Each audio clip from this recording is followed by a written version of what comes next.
Hello guys, नमस्कार। कैसे आप सब? उम्मीद करता हूँ आप सभी अच्छे होंगे। साथियों, इस वीडियो में हम कक्षा 12 इतिहास अध्याय 2 राजा, किसान और नगर, आरंभिक राज्य और अर्थव्यवस्थाएं, इसी के बारे में चर्चा करेंगे। तो प्लीज़ साथियों, जो लोग चैनल पर पहली बार विजिट कर रहे हैं वो चैनल को सब्सक्राइब करके बेल आइकन घंटी प्रेस कर लेंगे और इस वीडियो को सभी लोग लास्ट तक देखिए, क्योंकि यह टॉपिक बहुत महत्वपूर्ण है। जो अभी स्टूडेंट बोर्ड के एग्ज़ाम देने जा रहे हैं उनके लिए भी बहुत महत्वपूर्ण है। और या आप किसी यूपी बोर्ड के साथ साथ अन्य किसी बोर्ड में पढ़ाई करते हों तो वहाँ भी ये पूछा जाएगा। और जो हमारे भाई बहन किसी कंपटीशन एग्ज़ाम तैयारी कर रहे हैं वहाँ यह विकल्प के रूप यानी MCQ क्वेश्चन के रूप में यही सब पूछा जाएगा। तो सभी लोग इस वीडियो को ज़्यादा से ज़्यादा लाइक करें, दोस्तों में शेयर करें। तो चलिए हम देख लेते हैं। देख सकते हैं साथियों, कक्षा 12 विषय इतिहास, पुस्तक भारतीय इतिहास के कुछ विषय भाग 1 हैं। अध्याय 2 राजा, किसान और नगर, आरंभिक राज्य और अर्थव्यवस्थाएं। तो पहला क्या है? बौद्ध और जैन धर्म के आरंभिक ग्रंथों में महाजनपद नाम से 16 राज्यों का उल्लेख मिलता है। बहुत सही है साथियों, क्योंकि इसको बनाने में बहुत टाइम लगा था, देख सकते हैं। तो इसलिए आप लोग लाइक कमेंट जरूर करिए। अब आगे क्या है? सम्राट अशोक ने अब आगे क्या है? नंबर 2, सम्राट अशोक ने अपने अधिकारियों और प्रजा के लिए संदेश प्राकृतिक पत्थरों और पॉलिश किए हुए स्तंभों पर लिखवाए।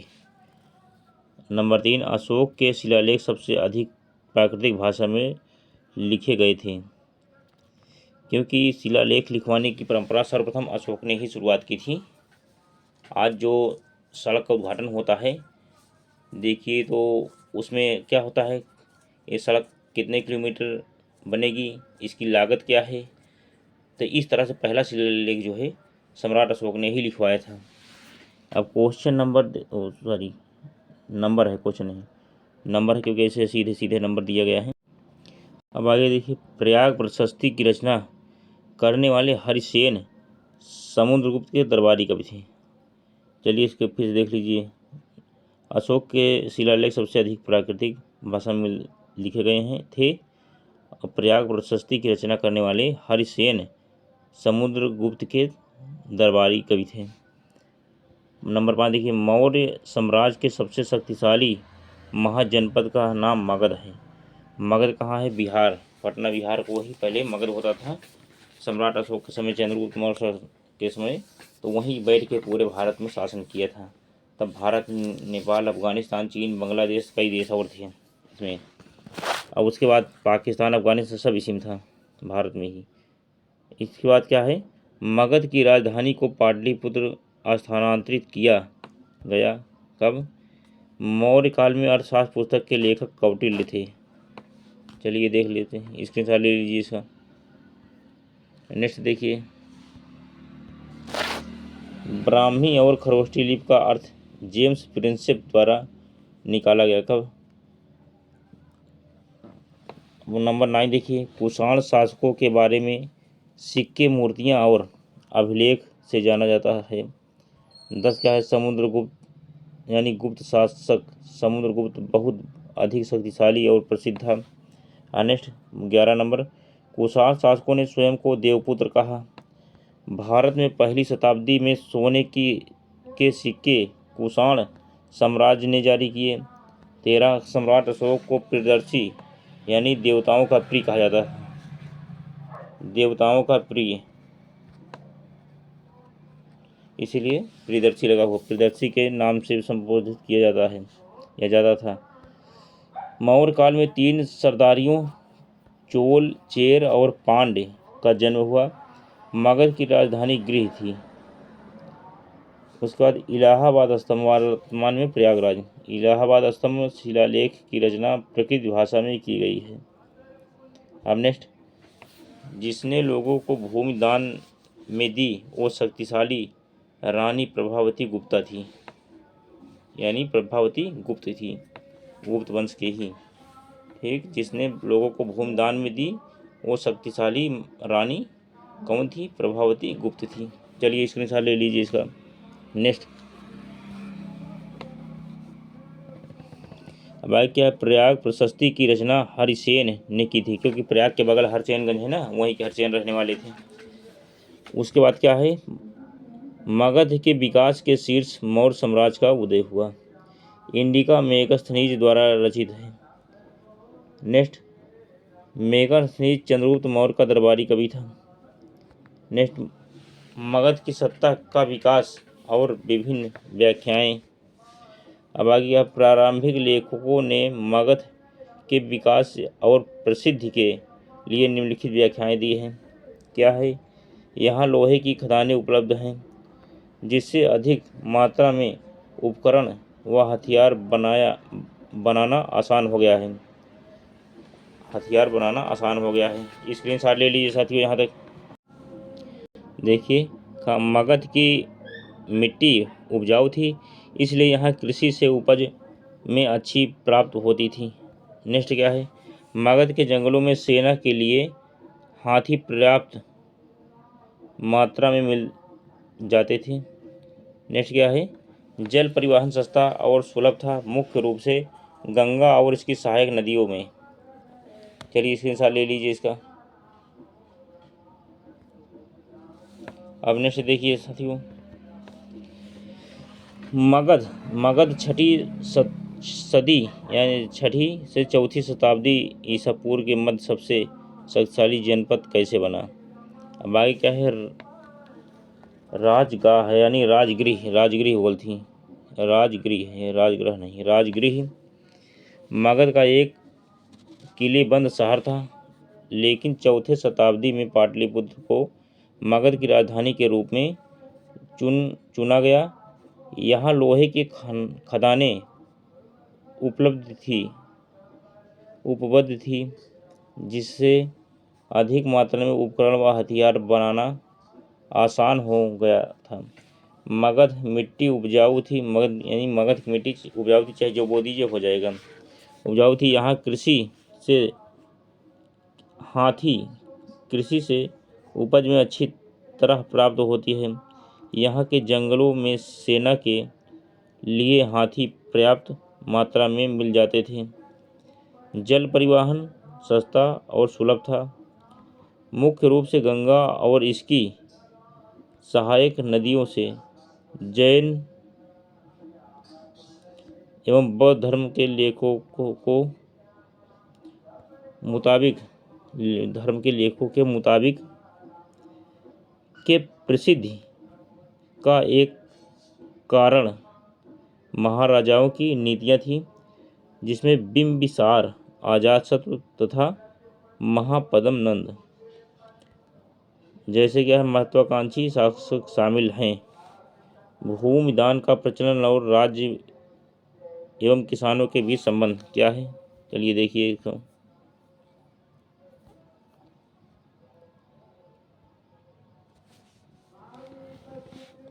चलिए देखिए क्या हो जाए। भूमि दान का प्रचलन ईस्वी के आरंभिक शताब्दी से शुरू हो गया था। भूमि के जो प्रमाण मिले हैं वे मुख्यतः ब्राह्मणों व धर्मियों संस्थाओं को दिए गए थे। आगे क्या है? ब्राह्मणों को जब दान में मिली भूमि का भूमि को अग्रहार कहा जाता था। कई अभिलेखों से पता चलता है कि किसान ब्राह्मण और अनेक शिल्पकार समूह बनाकर रहा करते थे। उन्हें राजा को कर देने के साथ दौरे पर आए राजा के प्रशासन व्यवस्था को संभालने वाले अधिकारियों के खजाने और रहने का इंतजाम भी करना पड़ता था। चलिए वहीं स्क्रीनशॉट ले लीजिए इसका। अब आगे क्या है? वही मछुआरों, पशुपालक, घुमक्कड़ी लोगों पर कोई प्रशासनिक दबाव नहीं था। ये लोग किसी तरह के आदान प्रदान का हिसाब किताब का विवरण नहीं रखते थे। अब क्या है 25 में? मौर्य साम्राज्य के संचालन के लिए भूमि और नदियों दोनों मार्गों से आवागमन की आवश्यकता है। क्या है, मौर्य साम्राज्य के विशाल क्षेत्र में फैला हुआ था। इतने साम्राज्य व्यापार साम्राज्य की सुरक्षा प्रशासन व्यवस्था को सुचारू रूप से संचालित करने के लिए आवागमन के लिए भूमि और जल मार्ग दोनों की अहम भूमिका थी। इस साम्राज्य की राजधानी पाटलिपुत्र जल मार्ग, नदी और स्थल मार्ग के किनारे बसी थी। जल मार्ग से सिर्फ नदी के बहाव वाली जगहों पर ही पहुंच जा सकता था, और यहाँ जल मार्ग से होकर नहीं पहुंचा तो जहाँ था वहाँ भूमि मार्ग से लाया जाता था, यानी लाया जाया करते थे लोग। भूमि मार्ग से लोग जाया करते थे लाने के लिए। ठीक इसी तरह जब कभी युद्ध होते थे तो ये बंदरगाह या जाना होता था तो जल मार्ग सुगम, देख लीजिए यहाँ से, जल मार्ग जाना होता था, फिर जल मार्ग सुगम होता था तथा अतः दोनों की अपनी अपनी अहम भूमिका है जिसे नकारा नहीं जा सकता। चलिए यहाँ तक स्क्रीनशॉट ले लीजिए।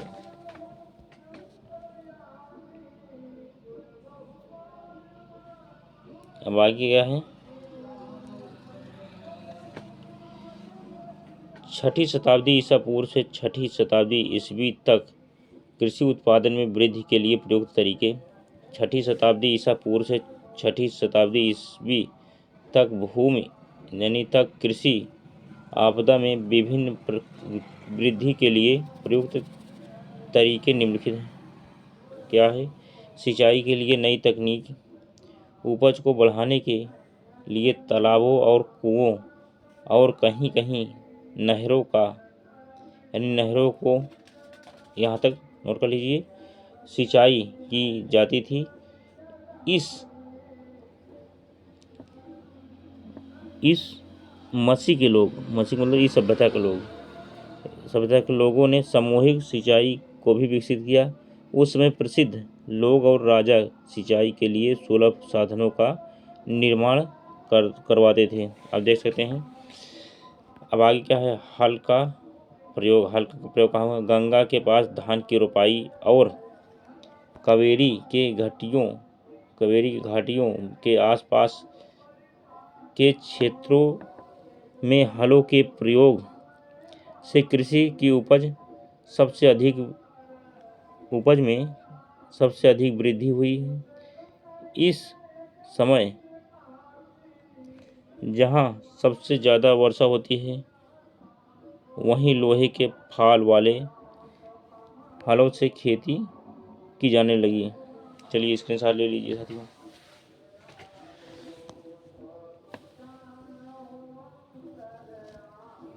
चलिए मत देखिए, अभिलेखों से प्राप्त जानकारी की भी सीमा होती है। तुर्कों के साथ इस कथन का न्याय संगत बताइए। देखिए अब यहाँ तक जो है साथियों स्क्रीनशॉट ले लिए होंगे। चलिए हम नीचे वाले देखते हैं। कई अभिलेख बड़े हल्के तरीके से लिखे होते हैं जिन्हें देख पाना और पढ़ना कठिन होता है। ऐसे में अभिलेखों के जल्द निरर्थक होने की संभावना बढ़ जाती है। इस तरह विद्वानों को सही अर्थ तक पहुंचने में कई तरह की अभिलेखों की संपूर्ण जानकारी नहीं दी गई, सिर्फ उन्हीं के। चलिए स्क्रीनशॉट ले लीजिए। क्या है, सिर्फ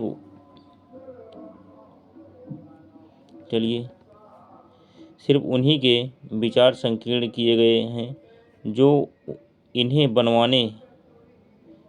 बनवाते थे, या सिर्फ विशेष अवसरों का वर्णन करते हैं। इनमें मौलिकता की समस्या है क्योंकि इसमें आम जनता, खेती और दैनिक जीवन का वर्णन नहीं किया गया है।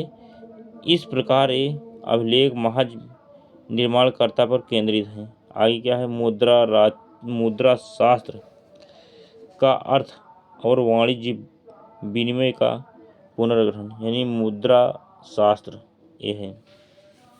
अब आगे देखिए,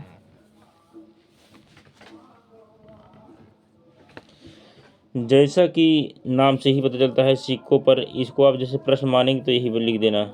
सिक्कों पर पाई जाने वाली चित्रलिपि को मुद्रा शास्त्र कहा जाता है, जिसका अध्ययन किया जाता है। सिक्कों के अध्ययन ने मुद्रा शास्त्रियों को उनके वाणिज्यिक विनिमय का पुनर्गठन करने में निम्न प्रकार मदद की। चलिए अब यहाँ तक इसके साथ ले लीजिए। अब आगे क्या है, व्यापार विनिमय।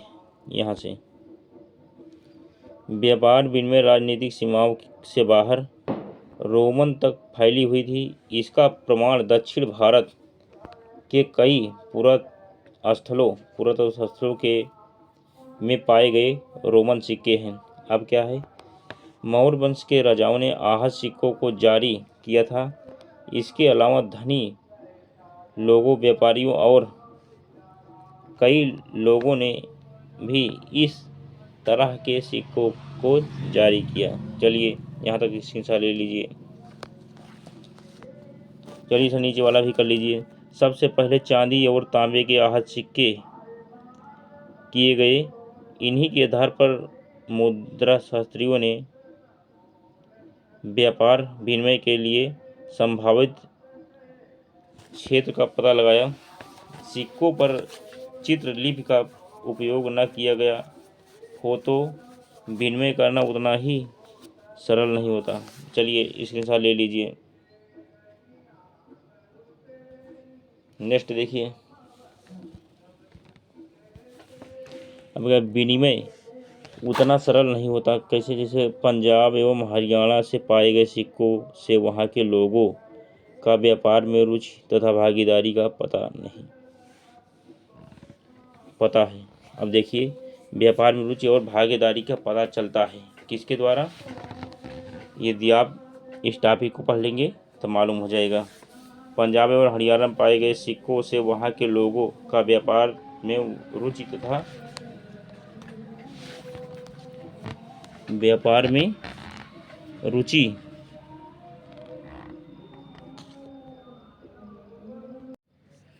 अब क्या चाहती हूँ, रुचि तथा भागीदारी का पता चलता है।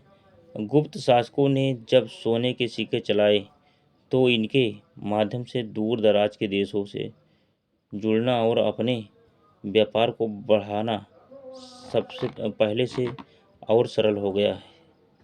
अब देखिए, सोने के सिक्के को सबसे पहले किसलान शासकों द्वारा जारी किया गया था। सोने के सिक्कों के अधिक उपयोग से यह स्पष्ट होता है कि जब समय सबसे ज़्यादा विनिमय कीमती और दुर्लभ हो तो क्या होता है, दुर्लभ वस्तुओं का होता था। अब आगे क्या है, मौर्य प्रशासन की विशेषताएं और अशोक के धर्म के सिद्धांत क्या हैं। मौर्य साम्राज्य की स्थापना चंद्रगुप्त मौर्य ने 321 ईसा पूर्व में की थी, जहां स्वतंत्र और गणतंत्र ही व्यवस्था प्रचलन में थी। इसमें मुख्य रूप से 5 राजनीतिक क्षेत्र शामिल थे, जिसमें पाटलिपुत्र राजधानी के अलावा भी 4 और मुख्य राजधानियां शामिल थीं। इस साम्राज्य में सबसे महत्वपूर्ण भूमिका सेना की थी। मेगास्थनीज ने सेना संचालन के लिए निम्नलिखित 6 उप समितियों का उल्लेख किया है। मेगास्थनीज। अब आगे क्या है, पहली उप समिति। चलिए यहाँ तक इसके साथ ले लीजिए। नेक्स्ट, चलिए पहली तो हो गया। देखो, दूसरी उप समिति यातायात एवं खान पान का संचालन क्या है। तीसरी उप समिति पैदल सैनिकों का संचालन। चौथी उप समिति अश्वरोहियों का संचालन। पांचवी उप समिति रथरोहियों का संचालन। छठी उप समिति हथियारों का संचालन। यहाँ तक आप सभी लोग नोट कर लीजिए। नेक्स्ट देखिए, मौर्यकाल मौर्यकाल में अशोक एक ऐसा सम्राट था जिसने अपने अधिकारियों के साथ साथ प्रजा के लिए भी संदेश लिखवाए। इसने अपने साम्राज्य में एकता और अखंडता को बनाए रखने के लिए कई प्रयास किए। इसके लिए अशोक ने बुद्ध के सिद्धांतों का धम्म के नाम से प्रसार किया, जिसमें दूसरों के धर्मों के प्रति आदर, बड़ों का सम्मान, सन्यासियों और ब्राह्मणों के प्रति आदर का भाव, दासों के प्रति उदार का भाव और बच्चों के लिए स्नेह शामिल है। धम्म का सिद्धांत इतना सहज और सरल है कि कोई भी मनुष्य उस समय अपनी आसानी से अपना कर सकता है और उसका पालन कर सकता था। यही कारण है कि सम्राट अशोक ने अपने समय के लिए एक अच्छे शासक माने गए। अशोक के अभिलेख में सम्राट, अब आगे क्या है, सम्राट अशोक अपने समय के एक अच्छे शासक माने गए।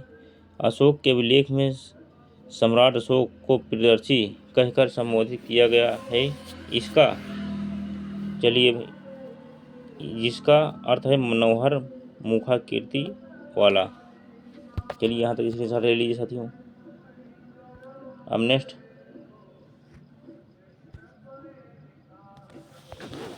आगे क्या है, अशोक के अभिलेख पर टिप्पणी लिखी। ये कई बार पूछा गया है। अशोक वह पहला शासक था जिसने अपने उत्तराधिकारियों के साथ प्रजा के लिए भी संदेश लिखवाए थे। यहाँ तक तो हो गया था ना, यहाँ तक हो गया था। अब क्या, अशोक के अभिलेख की खोज एक ब्रिटिश पुरातत्वविद जेम्स 1830 के दशक में की थी और उन्होंने ही सर्वप्रथम अशोक के अभिलेखों को पढ़ा था। इस अभिलेख के बारे में कुछ मुख्य बातें निम्नलिखित हैं। अब क्या है, नंबर 1 देखिए, अशोक के अभिलेख की खोज एक ब्रिटिश पुरातत्वविद जेम्स प्रिंसेप ने 1830 ईस्वी में के दशक में की थी और उन्होंने, देख सकते हैं,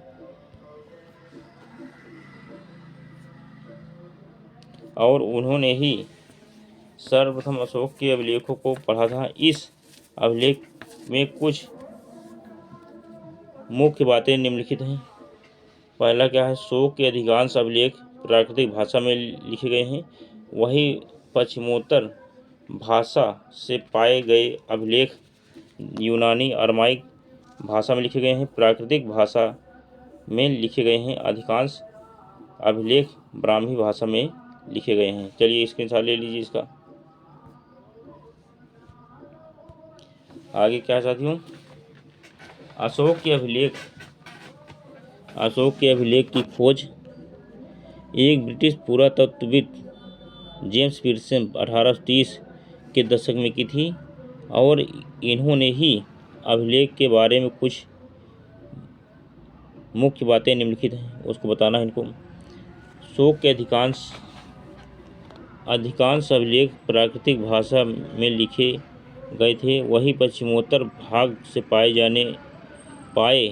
गए अभिलेख यूनानी और अरमाइक भाषा में लिखे गए हैं। प्राकृतिक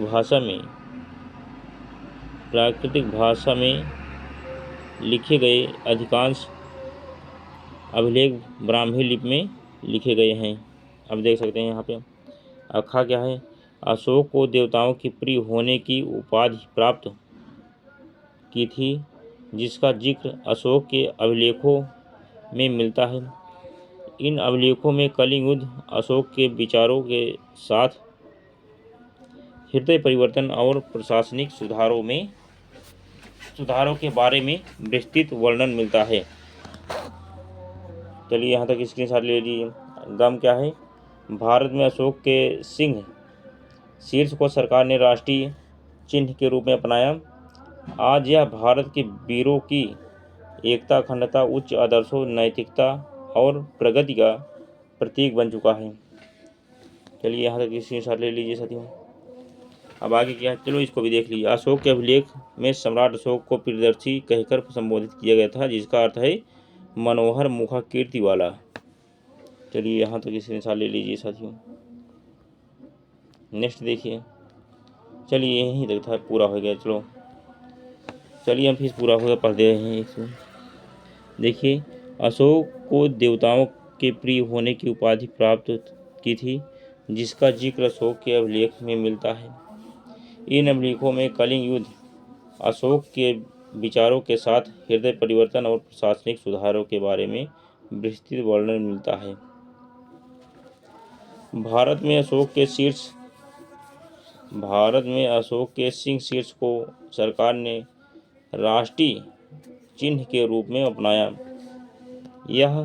आज यह भारत के वीरों की एकता, अखंडता, उच्च आदर्शों, नैतिकता और प्रगति का प्रतीक बन चुका है। चलिए यहाँ तक इसे ले लीजिए। अब हम क्या है, अशोक के अभिलेख में सम्राट अशोक को प्रियदर्शी कहकर संबोधित किया गया, जिसका अर्थ होता है मनोहर मुखा कीर्ति वाला। चलिए स्क्रीनशॉट ले लीजिए। तो इसी के साथ साथियों ये पार्ट 1 था, पूरा होगा। अब नेक्स्ट पार्ट हम जल्द प्रोवाइड करा देंगे।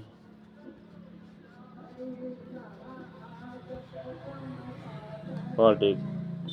अब इसके बाद हम जल्द ही एक पार्ट और हम करा देंगे, और इसके पहले हमने मॉडल पेपर डाल रखा है, आप मॉडल पेपर का अध्ययन कर लेंगे, सब कुछ मालूम हो जाएगा। तो वेरी वेरी इंपॉर्टेंट यही आपका होमवर्क। अब इसी के साथ ये वीडियो हुई पूरी। आप सभी लोग लाइक